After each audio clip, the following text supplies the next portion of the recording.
Hey, this is Dancing Rabbit, and I am so glad that you decided to tune in today on this second of the 31 Days of the Horned God. Today I'd like to talk to you a little bit about the origin of the term the Horned God. If you go back in history and into prehistory, as much as one can go into prehistory, you don't find a deity called the Horned God. The term is a modern synchronistic term which basically originated with Gerald Gardner, founder of Wicca, back in the 1940s and 1950s. Now, it's fashionable today in a lot of pagan circles to kind of diss Gerald Gardner, and he just basically threw a bunch of stuff together and made up the whole rest of the stuff. And so it's not as authentic as other forms of paganism. I tend to disagree somewhat with that. You've got to understand that Mr. Gardner was working in the 1940s, 1950s with a whole lot less resources than we have today. I mean, black and white television hadn't been invented, much less the computer or the internet.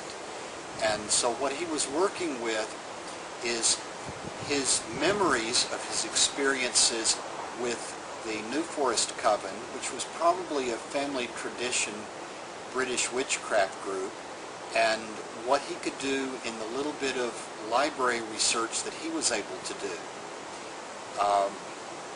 He got creative, which is what the original pagans back thousands of years ago did. I mean, somebody had to come up with these concepts first. They haven't just always been there. So, what Gerald Gardner was looking at was the idea that there was this pan-European pre-Christian witchcraft cult. And I think that Margaret Murray, of about the same era, a little after, was onto the same trail. I think that they were partially right and partially wrong. But this is something that we know now. It was not something that they were able to know back then, like I said, because of the limited resources that they had. But the best that he could find about this pre-Christian witch cult was that they worshipped Mother Goddess, and also that there was a horned god. And a lot of the horned god testimony comes from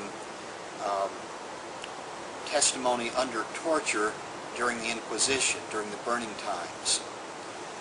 So I'm sure he thought about, meditated, talked with some of his associates about it extensively, and the coven that he founded, which one of the members, Dorian Valiente, was very instrumental in some of the early Wiccan liturgy and the early Wiccan poetry. For example, the Charge of the Goddess. Anyway, it really began to come together with some of the other beliefs that Gerald Gardner had. For example, the idea of a duotheistic type theology, a God who is all gods and the goddess who is all goddesses. The goddesses are just different aspects of this one triple goddess. It made a lot of sense in what he was doing in reestablishing what was not only a nature religion but a fertility cult.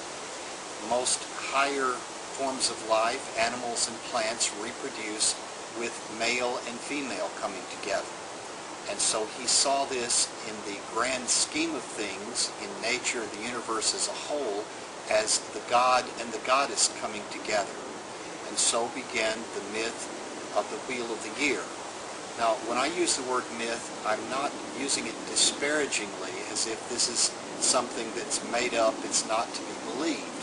A myth is a sacred story that tells in symbolic language truths that can't be expressed directly in plain old logical language. It's symbolic, it's archetypical, it's poetic.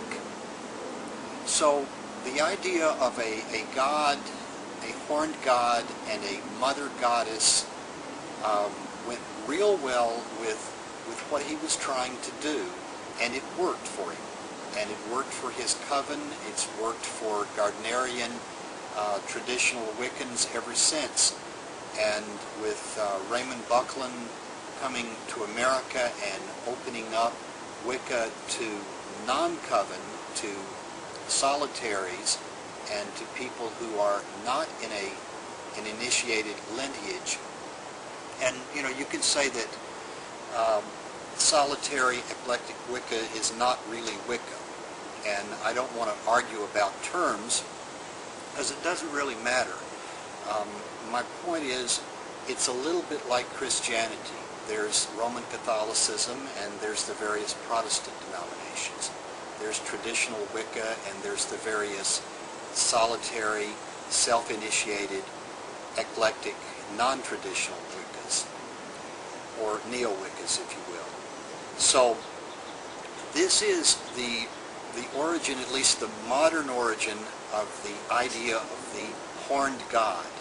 And as I came into paganism and was introduced to it, it was this version of paganism, a sort of eclectic neo-Wicca with a real strong feminist twist to it, through Starhawk and Susanna Budapest and the various feminist Unitarian groups that I visited and was associated with. As I've been a pagan for a while longer, I've begun to look at it, at least on alternate Tuesdays and Thursdays, a little differently, and look at the specific horned gods in history and in prehistory, and call them more by name rather than just a generic, hey you horned god, come into my circle. So that's about all that I can tell you about Wicca and the horned god.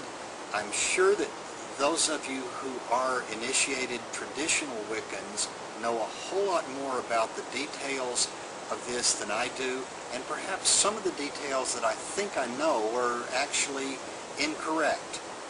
So I don't mind at all reply videos and comments to this. In fact, I welcome them. I'm going to upload this and set it as accepting video responses automatically.